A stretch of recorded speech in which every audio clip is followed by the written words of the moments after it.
নমস্কার দর্শক বন্ধুরা, আপনাদের সকলকে স্বাগত জানাচ্ছি রেফ স্পোর্টস বাংলার এক নতুন উপস্থাপনাতে।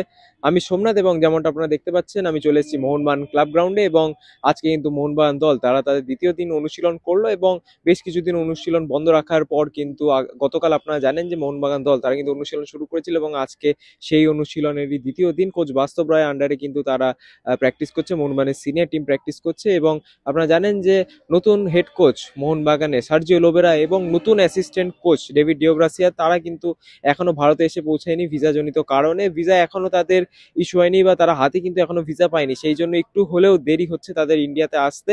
কিন্তু তাছাড়া কোচ বাস্তব রায় আন্ডারে কিন্তু মোটামুটি পুরো দল এখন অনুশীলন করছে এবং আজকে অনুশীলনের মেন অ্যাট্রাকশন বা মূল আকর্ষণ আজকে কিন্তু স্প্যানিশ ডিফেন্ডার অ্যালবার্টো রড্রিগেজ তিনি কিন্তু অনুশীলনে যোগ দিয়েছেন। এবং আপনারা জানেন যে গতকাল বাকি চার যে বিদেশি আছে জেসন কামিংস থেকে শুরু করে জেমি ম্যাকলারেন, রবসন রবিনও তিনি অনেকদিন আগেই শহরে চলে এসেছিলেন এবং টম অ্যালডার তারা কিন্তু গতকাল অবশ্যই অনুশীলনে ছিলেন এবং আজকে তাদের সাথে যোগ দিয়েছে অ্যালবার্টো রড্রিগেজ।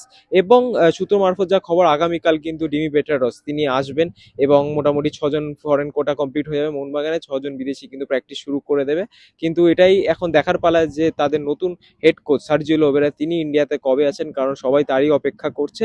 মোহনবাগান প্র্যাকটিস শুরু করেছে অবশ্যই এবং ভারতীয় ফুটবলে যে অনিশ্চয়তা এখনো অবধি চলছে, কিন্তু আগামীকাল ভারতীয় ফুটবলের জন্য একটা বড় দিন। অবশ্যই আপনারা জানেন যে যে স্পোর্টস মিনিস্ট্রি আছে গভর্নমেন্ট অফ ইন্ডিয়া, সেই স্পোর্টস মিনিস্ট্রি এবং সমস্ত স্টেক হোল্ডার্স ইন্ডিয়ান ফুটবলের সমস্ত স্টেক হোল্ডার, সেখান থেকে আইএসএল ক্লাব থেকে শুরু করে আই লিগ ক্লাব থেকে শুরু করে আই লিগ 2 এর ক্লাব, ব্রডকাস্টার্স, এফএসডিএল বা আদার যে বিডার্স আছে সবাই কিন্তু কালকে নিউ দিল্লিতে এই মিটিং এ প্রেজেন্ট থাকবে এবং সেই মিটিং এর দিকেই কিন্তু তাকিয়ে আছে বলতে পারেন যে পুরো ভারতীয় ফুটবল সমাজ।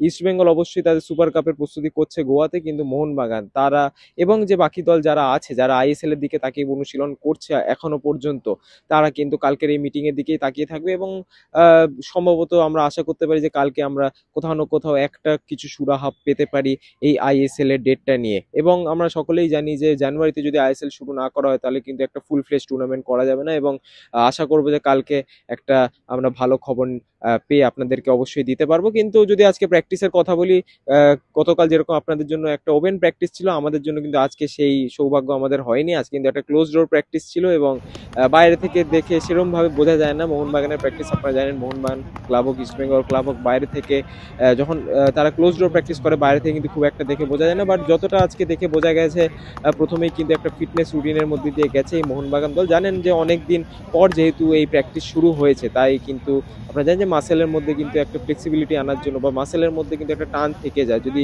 এতদিন রেস্টের পরে হঠাৎ করে আবার ইন্টেন্স প্র্যাকটিস শুরু হয় তখন কিন্তু চোট চোট হওয়ার প্রবণতা অনেক বেশি বাড়ে। তাই ফিটনেসের উপরে এই প্রথম কিছুদিন একটু জোর দিতে হবে, তারপরে সাইড বাই সাইড যে ফুটবলে আলাদা অনুশীলন হয় পাসিং, তারপরে স্প্রিন্টিং সবকিছু সেগুলো কিন্তু আলাদা আলাদা করে হবে। কিন্তু সেই কিছুক্ষণ ফিটনেস অনুশীলন হওয়ার পর কিন্তু আজকে দেখা দেখা গেল যে বল পায়েও কিন্তু মোহনবাগানের ফুটবলাররা অনুশীলন করেছে। কারণ আপনারা জানেন এই ব্রেকের পর আপনারা জানেন যে মাসেলের মধ্যে কিন্তু একটা স্টিফনেস থাকে এবং সেটাই রিল্যাক্স করার জন্য কিন্তু ফিটনেসে একটু বেশি জোর দিতে হয় এবং সেটাই কিন্তু মোহনবাগান করছে।